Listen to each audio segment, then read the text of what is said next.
Hi everyone, welcome to Learn Anytime. Today we are going to discuss about natural vegetation and wildlife. इससे पहले इस lesson के जितने भी टॉपिक्स हैं वो हमने पढ़ लिए। अगर आपने नहीं देखे हो तो आप इस वीडियो से पहले वाले पार्ट्स को देख सकते हैं। Natural vegetation and wild life. Natural vegetation का मतलब है कि हमने इसमें पेड़ पौधों के बारे में पढ़ना है एंड वाइल्ड लाइफ का मतलब है कि हमने इसमें एनिमल्स वगैरह के बारे में पढ़ना है। Some school children were visiting an exhibition on handicrafts. बोलते हैं कुछ स्कूल के बच्चे जो है वो कहीं एग्जीबिशन में जाते हैं और वो एग्जीबिशन जो है वो हैंडक्राफ्ट्स पे डिपेंड करता है, यानी कि हाथ से बनी हुई चीजों पे। The article in the exhibition were collected from different part of the country. इस एग्जीबिशन में जितने भी आर्टिकल्स है, जो भी चीजें हैं, वो इसी हमारे हिंदुस्तान के डिफरेंट डिफरेंट पार्ट से जो है वो लाए गए हैं। मोना उसमें से एक बैग उठाती है और कहती है कि wow, this is a beautiful hand bag. कितना खूबसूरत हैंड बैग है। टीचर उसे कहती है हाँ, ये खूबसूरत हैंड बैग जो है वो जूट का बना हुआ है। क्या आपको यहाँ पे बास्केट, लैंप्स, शेड, चेयर वगैरह दिख रही है? टीचर बच्चों को कहती है और टीचर कहती है कि ये सारी चीजें जो है वो कैन्स एंड बैम्बोज से बनी हुई है। हमारे हिंदुस्तान के ईस्टर्न एंड नॉर्दर्न साइड को अगर देखें तो वो काफी ज्यादा ह्यूमिड रीजन्स है, वहां पे बैम्बोज बहुत ज्यादा बनते हैं। जैसी बहुत एक्साइटेड हो जाती है एक सिल्क का स्कार्फ देख के और कहती है कि सी दिस ब्यूटीफुल स्कार्फ, देखो कितना खूबसूरत स्कार्फ है। तो टीचर उसे एक्सप्लेन करती है कि ये जो स्कार्फ है ये सिल्क का बना हुआ है और सिल्क मिलता है हमें सिल्क वॉर्म से, जो कहाँ रहते हैं, मलबरी ट्रीज के ऊपर। The children understood that the plants provide us with many different products that we use in our day-to-day life. बच्चों को यहाँ से इस एग्जीबिशन में जाके समझ आता है कि ये जो प्लांट्स है ये हमारे लिए बहुत इम्पॉर्टेंट है, क्योंकि ये प्लांट जो है ना सिर्फ हमें ऑक्सीजन देते हैं बल्कि उसके अलावा जो है हमारी रोज़मर्रा की लाइफ में, डे टू डे लाइफ में जो भी हम चीज़ें यूज़ करते हैं वो भी हमारे पास जो है वो मैक्सिमम प्लांट से ही आती है। Natural vegetation and wildlife exist only in the narrow zone of contact between lithosphere, hydrosphere, atmosphere that we call biosphere. बोलते हैं कि ये जो natural vegetation and wild life है ये सिर्फ कहाँ पाया जाता है? ये पाया जाता है बायोस्फीयर में। लेकिन बायोस्फीयर क्या है? देखो, लिथो का मतलब होता है लैंड, जमीन, ठीक है, और हाइड्रो का मतलब होता है वाटर। एटमॉस्फेयर का मतलब होता है वो जगह जहाँ पे गैसेस पाई जाए, और जहाँ पे ये तीनों चीजें पाई जाती है उसे बोला जाता है बायोस्फीयर। बायो का मतलब होता है लाइफ, यानी कि वो जगह जहाँ जिंदगी, मतलब जहाँ हम रह सकते हैं। तो क्या हम लोग जो है वो सिर्फ लैंड पे रह सकते हैं? नहीं। क्या हम लोग सिर्फ पानी में रह सकते हैं? नहीं। क्या हम लोग सिर्फ एटमॉस्फेयर में, हवा में घूमते रहे? नहीं। तो एक ऐसी जगह जहाँ पे हमारे पास ये तीनों चीजें मिले, हाइड्रोस्फीयर भी मिले, लिथोस्फीयर भी मिले, एटमॉस्फेयर भी मिले, उसे बायोस्फीयर कहते हैं, जहाँ पे लाइफ पॉसिबल है। तो ये नेचुरल वेजिटेशन और वाइल्ड लाइफ जो है हमें इसी बायोस्फीयर में मिलती है, जहाँ पे हमारे पास जमीन भी है, पानी भी है और गैसेस भी मौजूद है। In the biosphere, living beings are interrelated and interdependent on each other for their survival. देखो, इस बायोस्फीयर में सारे पेड़ पौधे, इंसान, जानवर, सारे जो है वो एक दूसरे के ऊपर निर्भर करते हैं अपने सर्वाइवल के लिए। तो इस सिस्टम को, जहाँ पे सारे जो है वो आपस में इंटर रिलेटेड है, इंटरडिपेंडेंट है, जहाँ पे लाइफ सपोर्टिंग सिस्टम है, उसे इकोसिस्टम कहा जाता है। Vegetation and wildlife are valuable resources.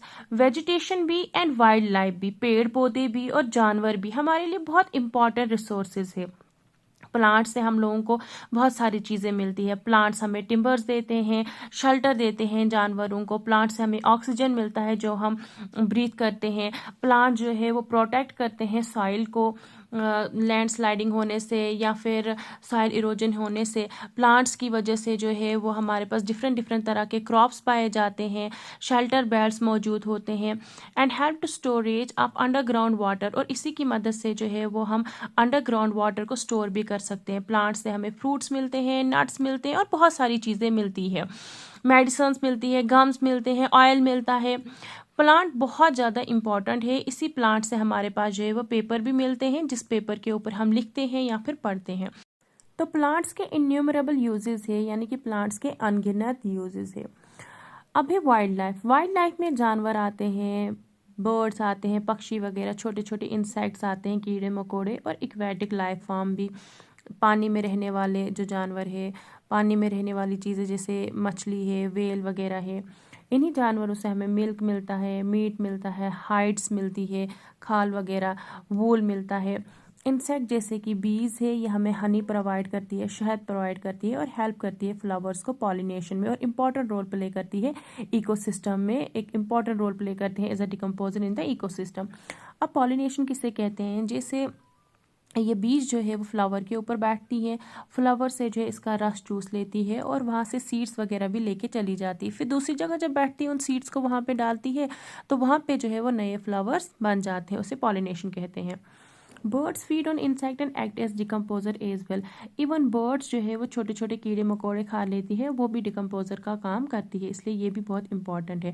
Vulture जो है, क्योंकि इसमें एक डिफरेंट एबिलिटी पाई जाती है, ये फीड करती है ऑन डेड लाइव स्टॉक्स, जो जानवर मर जाते हैं या जो भी डेड लाइव स्टॉक्स होते हैं, उन्हें जो है वो वल्चर क्लीन करती है, हमारे एनवायरनमेंट को साफ रखती है उन चीज़ों को खा के, इसीलिए ये भी हमारे एनवायरनमेंट में बहुत इंपॉर्टेंट है। सो एनिमल बिग और small all are integral to maintain balance in the ecosystem. तो जानवर चाहे छोटे हो बड़े हो, सारे ही इकोसिस्टम का बैलेंस मेंटेन रखने के लिए जो है वो इक्वली इम्पॉर्टेंट है।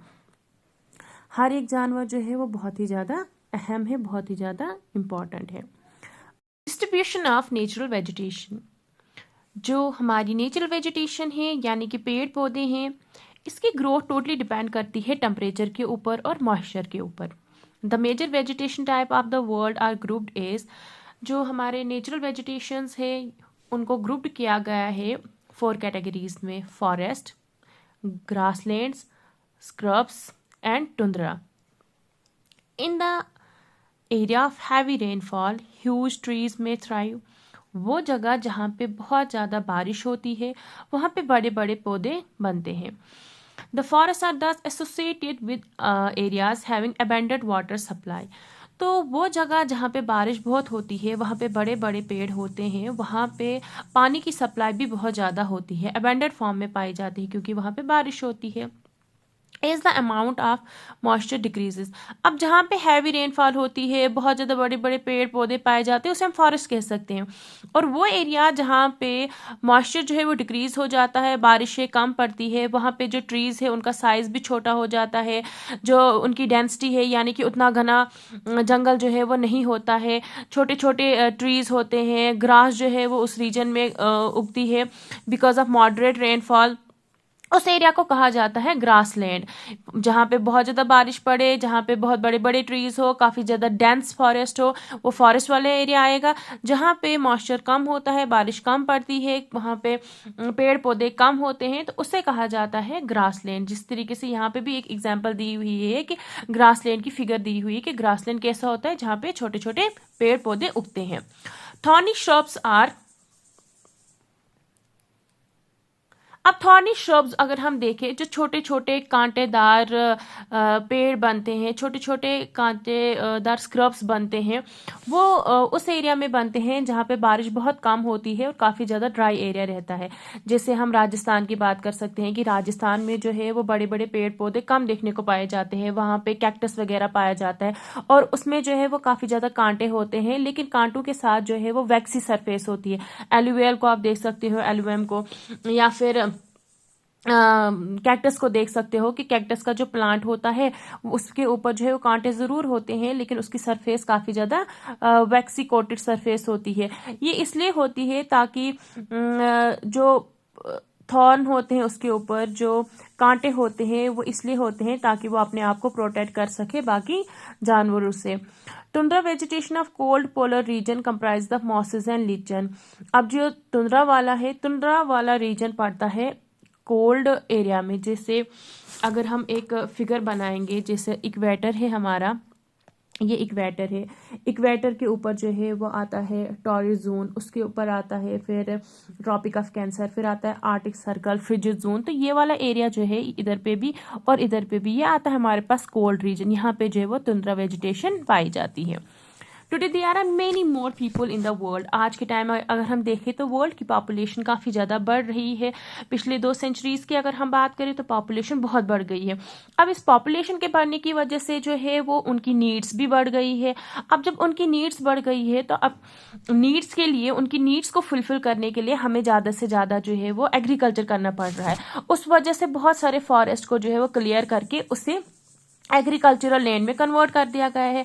उस वजह से फॉरेस्ट जो है वो बहुत रैपिडली कम हो रहे हैं। इसीलिए ये अर्जेंट नीड है आज के टाइम की ये कि हम किस तरीके से इस वैल्यूएबल रिसोर्स को जो है वो कंजर्व करके रख सके, इस वैल्यूएबल रिसोर्स को कैसे हम बचा सके।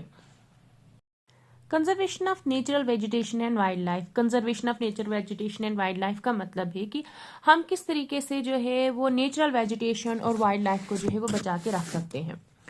Forest are our wealth. Forest जो है, जंगलों को सबज सोना कहा जाता है। जंगलों को सबज सोना क्यों कहा जाता है? क्योंकि अभी हमने पीछे भी पढ़ा कि इन जंगलों की वजह से हमें बहुत सारी चीज़ें मिलती हैं। इसी प्लांट्स की वजह से जो है वो फ्रूट्स मिलते हैं, नट्स मिलते हैं, गम्स मिलता है, मेडिसिन वगैरह बहुत सारी चीज़ें मिलती हैं। इवन कि पेपर जिसके ऊपर आप लिखते हैं वो भी इसी प्लांट से मिलता है। तो ये पौधे जो है, ये प्लांट जो है, ये हेल्प करते हैं एनिमल्स को। किस तरीके से? एनिमल्स को शेल्टर प्रोवाइड करके। जंगल है, जंगल जो है वो जानवरों का घर है। तो ये जंगल किससे बना? इन्हीं पौधों से बना। तो प्लांट्स एंड एनिमल दोनों जो है वो मिलके इकोसिस्टम को मेंटेन करने में, इकोसिस्टम का जो बैलेंस है उसे मेंटेन करने में हेल्प करते हैं। लेकिन क्लाइमेटिकल चेंज की वजह से और ह्यूमन इंटरफेरेंस की वजह से इनके नेचुरल हैबिटेट में जो है वो बहुत खलबली मच जाती है। प्लांट्स एंड एनिमल की रहने की जगह खलबली कैसे मच जाती है? जब क्लाइमेटिकल चेंज आते हैं, जब बहुत ज़्यादा बारिश आ जाती है या फ्लड आ जाता है किसी एरिया में, तो वहाँ पे जानवर भी होते हैं, वहाँ पे पेड़ पौधे भी होते हैं, उनका नुकसान उसने मतलब पेड़ पौधों और जानवरों को भी उठाना पड़ता है। सिमिलरली अगर हम देखें तो ह्यूमन इंटरफेरेंस की वजह से भी जो है वो प्लांट्स एंड एनिमल को बहुत नुकसान होता है। इंसान जो है, हम देख रहे हैं कि जो फॉरेस्ट है, फॉरेस्ट को क्लियर करके जो है वो वहाँ पे इंडस्ट्रीज खोली जा रही है या फिर एग्रीकल्चर पर्पज के लिए फॉरेस्ट को यूज किया जा रहा है। तो फॉरेस्ट को क्लियर करके वहाँ एग्रीकल्चर यूज करना, इट मीन्स कि हम जो है वो जानवरों को खुद से ही फॉरेस्ट से निकाल रहे हैं। इसीलिए आए दिन जो है वो आजकल के टाइम में रास्तों पे कभी बियर देखने को मिलता है तो कभी लाइन देखने को मिलता है। Many species have become vulnerable or endangered and some of the worst of the extinction। बहुत सारी स्पीसीज हमारी जो है वो vulnerable, endangered and extinct हो चुकी है। vulnerable क्या होता है? वनएबल का मतलब होता है कि वो जानवर जो खतरे में आ गए हो, जहाँ पे खतरा शुरू हो गया है, यानी कि अगर प्रोटेक्शन, उनकी प्रोटेक्शन के लिए जो है वो कोई लॉज वगैरह ना बनाए जाए तो वो एंडेंजर्ड हो सकती है।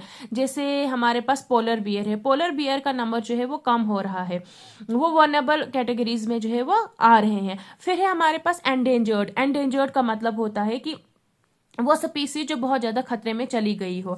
ये स्पीसीज एक्सटेंड हो सकती है अगर इनके लिए जो है वो जल्दी स्टेप्स ना लिया जाए। जैसे टाइगर है, टाइगर जो है वो एंडेंजर्ड लिस्ट में आ चुके हैं। एंडेंजर्ड का मतलब है जिसके ऊपर सबसे ज्यादा खतरा होता है। और एक्सटिंक्ट का मतलब होता है कि पूरी तरह से खत्म हो जाना, यानी कि इनका दुनिया से नामो निशान ही खत्म हो चुका है। जैसे डूडो बर्ड्स है या फिर डायनासोर है, जो कि आज के टाइम में हमें देखने को नहीं मिलते हैं। Deforestation, soil erosion, constructional activities, forest fire, tsunami, landslide are some of the human and natural factors. Forest fire, tsunami, landslide, deforestation, constructional activities, ये कुछ ऐसे फैक्टर्स है जिसकी वजह से जो है वो ये रिसोर्सेज एक्सटेंट पे पहुंच चुके हैं। जब इंसान जो है वो बहुत सारे पेड़ पौधे काट रहा है, उसकी वजह से डिफॉरेस्टेशन हो रहा है, उस वजह से जो है वो हमारी नेचुरल वेजिटेशन के ऊपर बहुत बुरा असर पड़ता है। One of the major concern is the poaching, which result in a sharp decline in the number of particular species. These animals are poached for collection and illegal trade of hides, skins, nails, teeth, horns, as well as feathers. देखो, पहले poaching किसे कहते हैं? Poaching का मतलब होता है जानवरों को इलीगल शिकार करना, यानी कि कानून के खिलाफ उनको पकड़ना या मारना।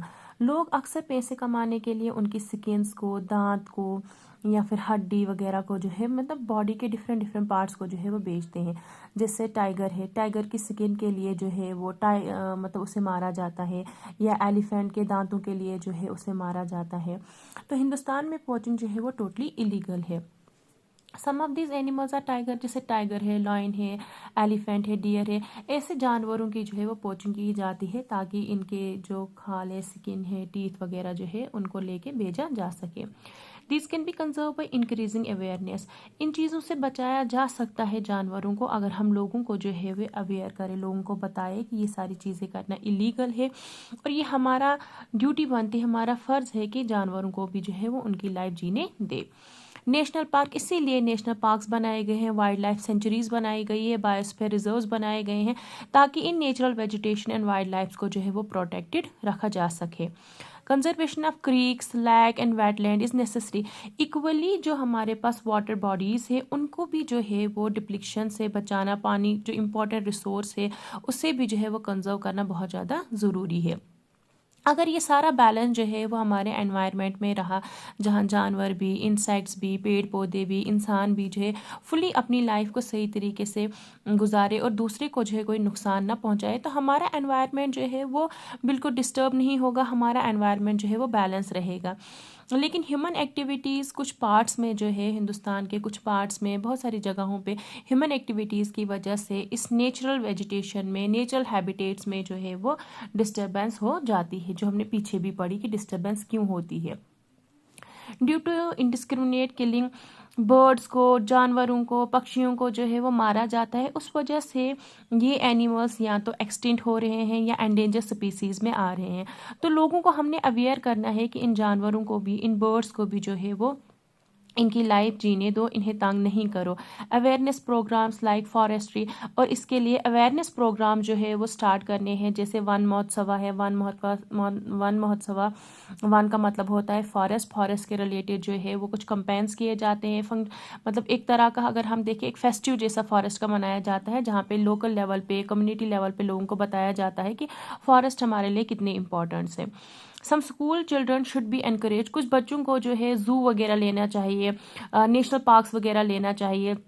जैसे आपकी साइंस में भी दिया हुआ है कि कुछ बच्चे नेशनल पार्क जाते हैं, वहाँ देखते हैं कि जानवर किस तरीके से अपने नेचुरल हैबिटेट में रहते हैं, तो वैसे ही बच्चों को इन जगहों पे लेना चाहिए ताकि वो अप्रिशिएट करे कि ये जो हमारे पास डिफरेंट डिफरेंट स्पीसीज है वो किस तरीके से रहते हैं और उनका रहना भी अर्थ में इक्वली इम्पॉर्टेंट है। मैनी कंट्रीज है पास लाज, बहुत सारे देशों ने जो है वो लाज बनाए हैं, जानवरों को अगर कोई मारेगा, बर्ड्स को अगर कोई मारेगा तो उनको जो है वो एज द रूल जो है वो उन्हें पनिशमेंट मिलेगी। इन इंडिया, हिंदुस्तान में tiger, dears, lions, great Indian bustards and peacocks को मारना जो है वो टोटली इलीगल है। डियर को मारना भी इलीगल है। इससे कुछ याद पड़ा आपको डियर से? An international convention has been established that list several species of animal and bird in which trade is prohibited. जो CITES है, इंटरनेशनल कन्वेंशन, उन्होंने जो है वो एक लिस्ट प्रिपेयर की हुई है जिसमें स्पेसिफिक एनिमल्स एंड बर्ड्स का नाम लिखा हुआ है कि उन बर्ड्स के ऊपर जो है हम ट्रेड्स नहीं कर सकते, प्रोहिबिटेड है, मना किया गया है कि कुछ स्पीसीज है जिनके ऊपर ट्रेड नहीं की जा सकती है। Conservation of plants and animal is an ethical duty of every citizen. जितने भी हिंदुस्तान के बाशिंदे हैं, जितने भी हिंदुस्तान के सिटीजन हैं, ये उनकी ड्यूटी बनती है कि प्लांट्स एंड एनिमल्स को जो है वो कंजर्व करके रखे, प्लांट्स एंड एनिमल्स